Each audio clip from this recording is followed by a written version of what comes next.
Professor Merzel, como foram os primeiros anos como professor na Faculdade de Farmácia e Odontologia de Piracicaba? Antes gostaria de comentar como é que nós fomos parar lá, certo? Eu, na ocasião, era recém-formado, eu formei em odontologia em 54. Um ano depois prestei exame para medicina, comecei a cursar medicina. E quando se começou a falar nos estudos isolados e foram criados formalmente por lei e nomeados os diretores, coube para Piracicaba a indicação do professor Liberali, porque de início se tratava de uma faculdade de farmácia e odontologia, certo? E o professor Liberali é professor catedrático lá da Faculdade de Farmácia da USP. Mas se decidiu instalar primeiro o curso de odontologia. Foram convidados de início professores que eram assistentes na ocasião da Faculdade de Odontologia, né? E entre eles estava um que foi meu orientador, primeiro chefe dentro da histologia, professor Nilceu Marques de Castro, já falecido. Só que havia na ocasião não sei se decreto ou lei, mas havia uma norma, o funcionário não poderia acumular cargo a não ser no próprio município ou município vizinho, certo? Como Piracicaba não é vizinho de São Paulo, que era a sede da Faculdade de Odontologia, o professor Nilceu não pôde assumir, era ele que tinha sido convidado.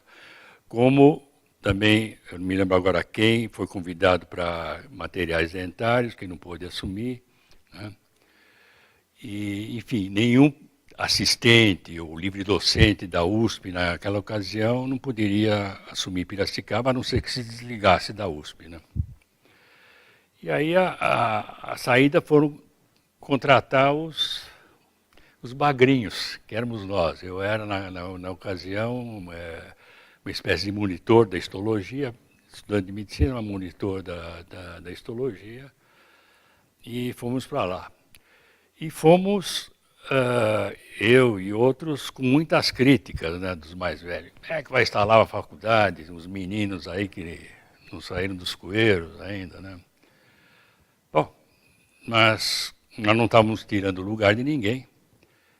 Isso são palavras do Nilceu, que eu estava em dúvida se ia ou não ia, né? Falou, olha, você não está tirando o lugar de ninguém. Você está preparado para dar aula, você dá aulas aqui para os nossos estudantes, e eu acho que não tem problema. Se você quiser, você vai ter todo o nosso apoio. Bom, se tem um apoio, então eu aceitei o cargo. Fomos na Semana Santa desse ano de 57, eu, Liberali, Nóbilo e o que seria o futuro tesoureiro, né, da faculdade, que era genro do professor Liberali. Fomos no carro do professor Liberali lá para Piracicaba, né? Passamos então um fim de semana prolongado de quarta até domingo lá em Piracicaba, onde fomos tomar conhecimento do prédio da rua Dom Pedro II, né? Antigo colégio de freiras, né? Externato, né? E decidindo onde é que seriam os laboratórios, começar a fazer as medidas, fomos medir o espaço lá, onde estão lá os laboratórios, encomendar os primeiros móveis, os primeiros equipamentos, isso foi nas semanas subsequentes. E começamos a ir com uma certa frequência para Piracicaba, até que saíram os nossos contratos, né? Aí então passamos já a ser oficialmente funcionários do Estado, né? Foi um desafio, né?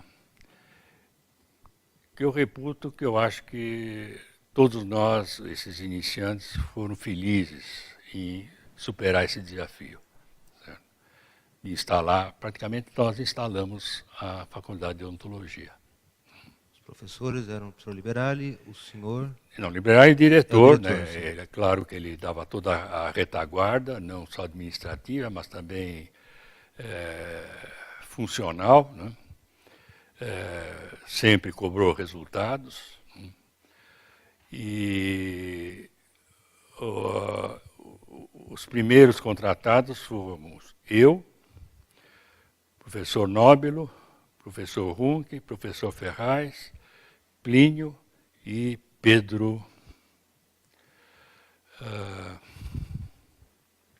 da microbiologia. Certo?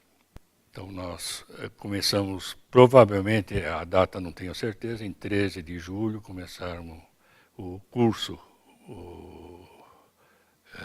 de odontologia. Como acontece geralmente em primeiras turmas, a nossa relação com os alunos era bastante estreita, eram como se fossem colegas. Né? Tanto é que uma boa parte deles depois acabou ficando na faculdade como assistentes e vários deles chegando a ser professores mais tarde. Né? E assim foi se desenvolvendo a FOP, que começou a gastar, ganhar prestígio no meio universitário. Demorou um pouco, mas depois de alguns anos nós tínhamos realmente uma posição de paridade com as demais faculdades mais velhas do estado de São Paulo. Né? Os primeiros professores da faculdade foram contratados, claro, formaram o time. E desses primeiros alunos formados, quem que o senhor lembra que se tornou professor e continuou? O Nauer. Não ficaram muitos, eles eram muito amigos, mas não ficaram muitos. O Nauer, a grande parte foi da terceira turma, que foi uma turma mais que se destacou. Da segunda turma, muito poucos, o Nascimento. Da primeira turma, um que se destacou, mas não, começou na faculdade, mas depois foi ser professor em Bauru, em Mar. Esse é da primeira turma. Eu precisaria ver algumas anotações assim de memória já. Nós temos informação do senhor Simonides, não é isso também? Mas não era a primeira, ele Não, na terceira. Na terceira ficaram muitos. Biral, né? Biral, naquele tempo eram assistentes meus, depois ficaram com o departamento de realizações, passaram a ser professores assistentes. Né? O Matias Witt, Guilherme Blumen, certo? Darcy Tozello, né? Certo? E são todos da terceira turma que ficaram mais com a gente. Professor, como era o seu relacionamento com o professor Liberali, né, que foi o instalador e primeiro diretor da faculdade? Foi muito bom, certo? Ele ouvia opiniões e tentava implementá-las quando possíveis, né? Nós tivemos apenas um episódio assim de certo atrito que abalou um pouquinho, mas foi logo depois superado, né? Não, perdão, em 59 ou talvez 60,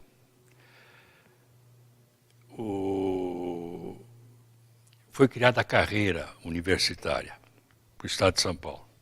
Antigamente era professor catedrático, que não era catedrático como nós, né? Eram professores regentes, mas era equivalente ao catedrático, e assistentes, primeiro assistente, segundo assistente, não é a carreira atual, que se criou então os departamentos, em vez de cátedras passaram a ser departamentos.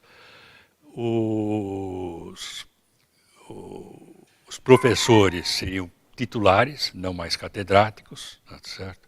Professores associados, professores livre-docentes e professores assistentes, certo? Essa é a carreira universitária. Só que a USP, principalmente esse professor Lioa Sintra, que era um professor de prestígio na USP, ele achou que isso devia valer só para a USP, para os institutos isolados que fizessem outra carreira, certo? Porque, ao mesmo tempo, se criou uma nova, vamos dizer assim, tabela de vencimentos, tá certo? Realmente mais condizente com a atualidade. Ele queria que isso só valesse para a USP, né? Aí se criou uma associação de docentes dos institutos isolados, né? Que éramos nós, Araçatuba, São José dos Campos, Ribeirão Preto, Araraquara, né? Porque eles passaram para o Estado como institutos isolados, né? Depois Ribeirão Preto foi incorporado à USP, né? Mas foi instituto isolado um certo tempo. E para reivindicar uma igualdade com a USP. Nós éramos originários da USP, os professores estavam começando a fazer a titulação, né? Alguns doutorados, depois livre-docentes, estavam se titulando, quer dizer, criando, mostrando uma evolução, né, nisso. E aí começou uma briga, né, que só foi resolvido depois de 1 ano ou 2. E nesse meio tempo, por alguma razão, acabei sendo eleito presidente dessa associação de docentes dos institutos isolados. Então, foi um tal de viajar por esse interior de São Paulo, né, várias assembleias, né. E houve uma época que uma assembleia, né, decidiu decretar uma greve. E o professor liberal disse, olha, se vocês entrarem em greve, eu saio daqui, entrego o cargo e demito todos aí. Então, criou-se uma situação assim de fato.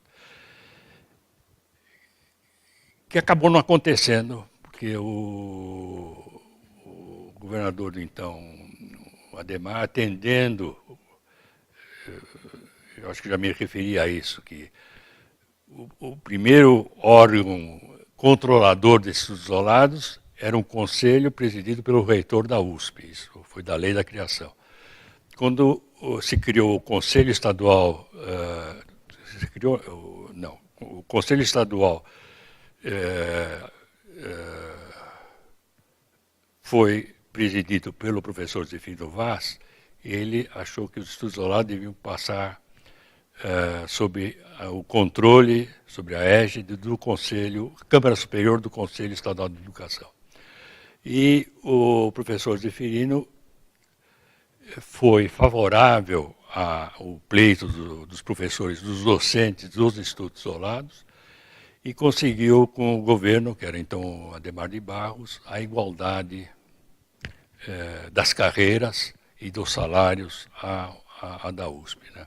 Então foi só esse episódio que foi separado por causa da solução e continuamos, vamos dizer, da mesma forma, sem nenhum trauma. Eu digo isso também porque tive a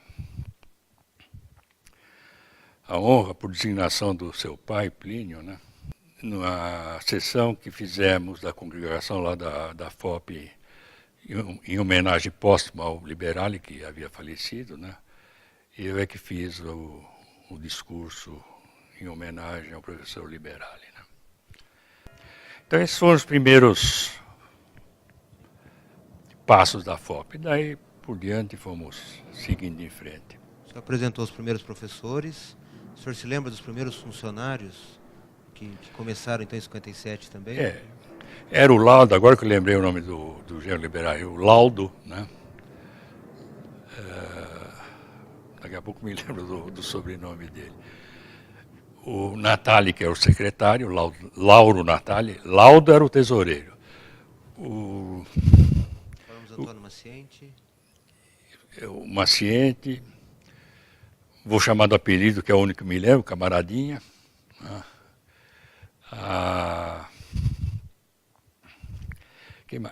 Os técnicos de laboratório que foram muito importantes. No caso lá da morfologia, que é sob minha direção, foi o Paulo e o Estevão, eram 2 irmãos, né? Certo?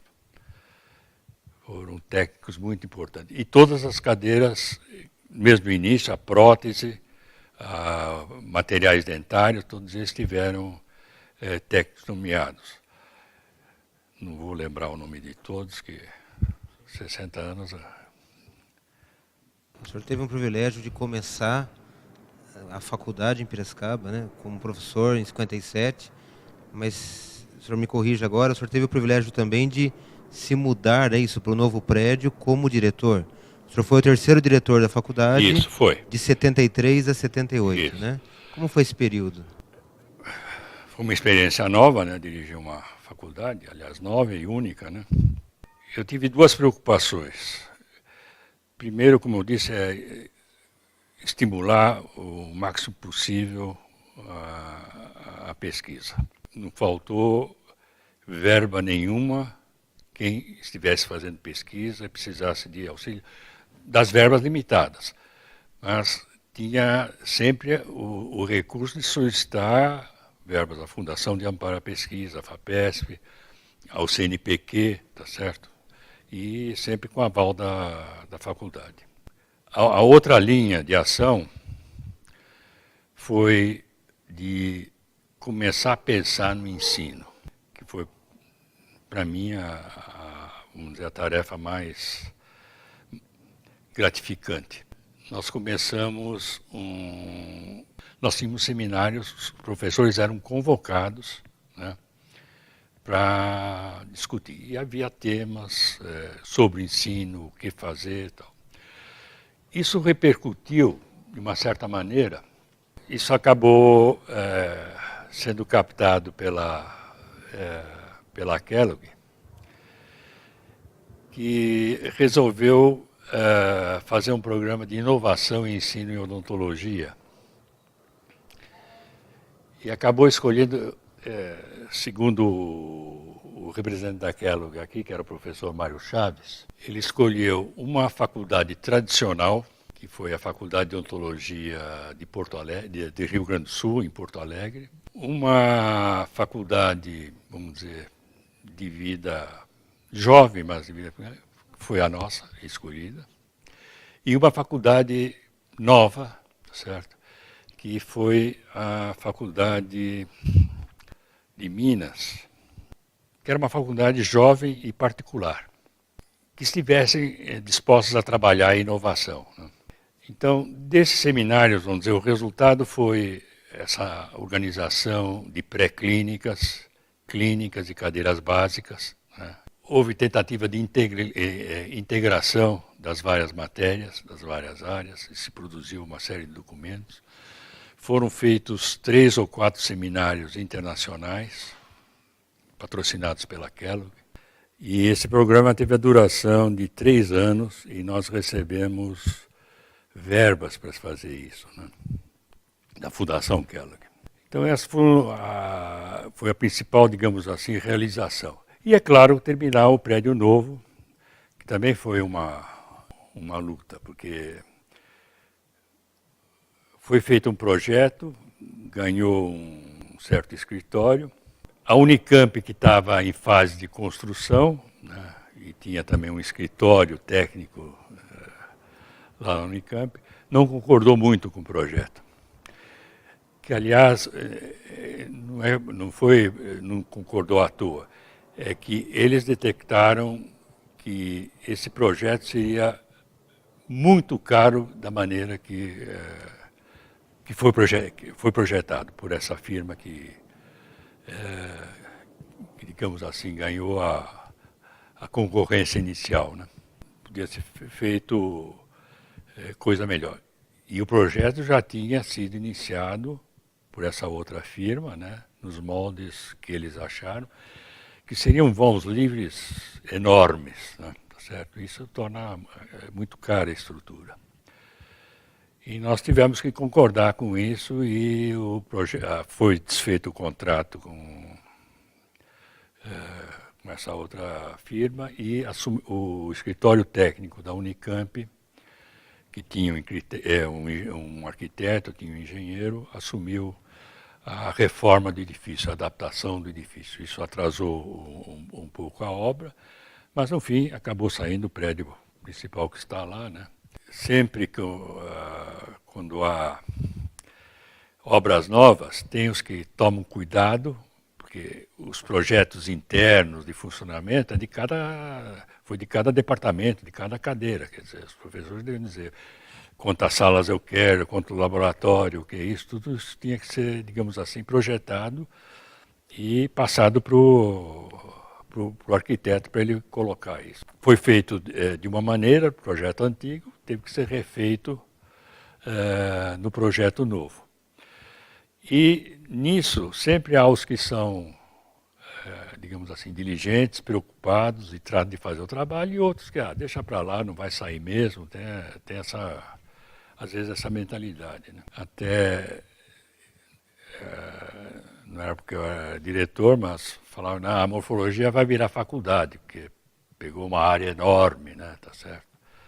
Não pegamos, nós projetamos, é isso, tá certo? Todo mundo que teve a oportunidade de projetar, projetou as necessidades que tinha. Agora, os que foram menos diligentes, né, ficaram com, digamos assim, com espaços menos adequados, né? Então, essa foi a briga. Mas, enfim, foi inaugurado o edifício e acabou satisfazendo praticamente a todos, né? A mudança, então, da faculdade, do prédio da Dom Pedro II para agora atual, foi na sua gestão como diretor, né? Foi. A construção demorou muitos anos? O senhor pegou, então, o final da construção como diretor? Eu peguei, desde essa fase de mudança de projeto, né, que havia uma comissão, né, até quem presidia essa comissão era o Matias Witt, que era, vamos dizer assim, meu assistente na ocasião, né? Só que ele foi para os Estados Unidos em estágio, né? Então eu assumi no lugar dele. Então, nessa fase de transição, eu que tratei com o escritório técnico da Unicamp, né? Até o final da construção e depois a mudança, né? Já foi na minha gestão. Mas nesse início, o diretor era o Plínio. No início da construção, né? É.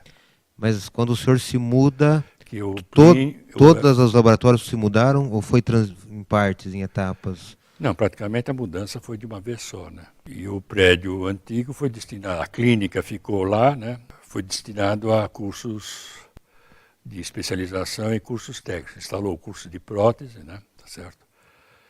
A criação, acho que foi na minha gestão, não tenho bem certeza disso, tá certo? O prédio foi doado especificamente para isso, ele não podia ter outra destinação, tá certo? Então, ele foi utilizado nisso, quer dizer, uma extensão da faculdade, né, para cursos de especialização e o curso técnico, certo? E depois o curso de auxiliares também, que foi instalado isso bem mais tarde. Curiosidade, como que era o processo de sucessão de diretores? O senhor assumiu depois do Dr. Plínio?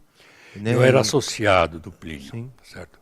O Plínio foi para a reitoria, no lugar do Paulo Gomes Romeu, né? Tá certo? Era coordenador geral, era uma espécie de vice-reitor. Não era o título de vice-reitor, mas uma espécie de vice-reitor. E eu assumi interinamente, né? E acabei ficando, tá certo? Tanto é que não tinha mandato nenhum, tanto é que eu fiquei 5 anos, né? O mandato normalmente é 4. Sim. Foi quando se decidiu, isso no final da minha gestão, está na hora, aí já o Plínio já era reitor da Unicamp, né? Se decidiu fazer a primeira eleição, né? Que foi ganhar pelo Néder, né? Então, ele foi o primeiro diretor eleito. E o Néder também foi um colaborador de primeira hora lá, nessa fase da faculdade. Professor Merzel, o que a FOP representa para o senhor? A faculdade é a instituição que eu dediquei a minha vida funcional. Lá ensinei para algumas gerações de odontólogos, formei gente na pesquisa, criei cursos de pós-graduação, né? Há vários doutoramentos e mestrados e doutoramentos feitos lá. Certo? Essa foi a minha vida funcional durante 30 anos, né? Do qual eu me orgulho bastante. Deixei saudades, né? Não sei se tem saudades de mim, né? Eu era meio chato.